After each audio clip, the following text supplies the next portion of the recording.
ใส่กระไดผมไปยั้งหนึ่งนะนี่รถว้าวพอแล้วงั้นเดี๋ยวนั้นจ้ะโอ้ยนะ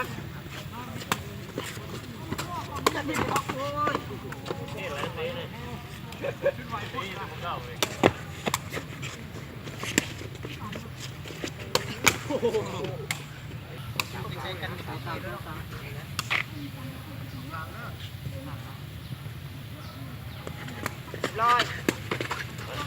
ปลาเลยปลาเลยคนหลังโอ้เสือพี่ดึกแท้เอา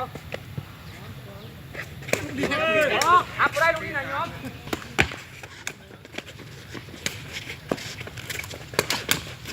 ตามคอจับนั่นแยกเกียร์สองลูกสิโอ้โหเจ้าเนี่ย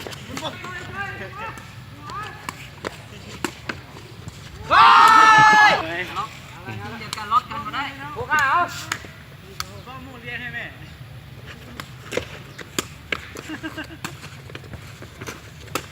เป็นโอ้ยไปละมันงามเพื่อนดูนี่นะมันดูเก่งใจแต่มันดูสุดท้ายมันสิว่าเฮาญาติมาเลยจะมาเป็นคือกันอีกอ๋อเดี๋ยวมันตั้งตัวขึ้นมาเลยที่นี่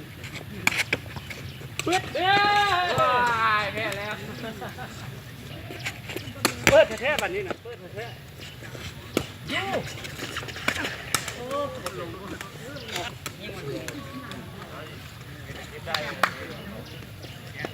เข้าไปนะแปดแม่หรอดูเข้าตรงนี้เนาะเข้าตรงนี้แหละซื้อเปล่าโอ้เปิดผมแม่นยอดเดี๋ยวนี้เต้มหึ่งเด้อบ่เท่าเด้อโอ้เก่งไปแล้วเก่งเอาไม่นี่โอ้ไปลูกลูกค้าชาวบ้านกันเก่งแล้วนี่รถชาวบ้านเดือดนี่แหละลูกค้าชาวบ้านเก่งเอา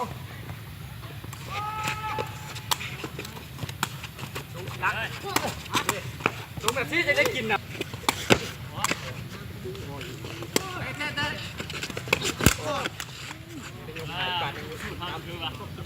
แต่ละสูตรนี่เพิ่มอีก5,000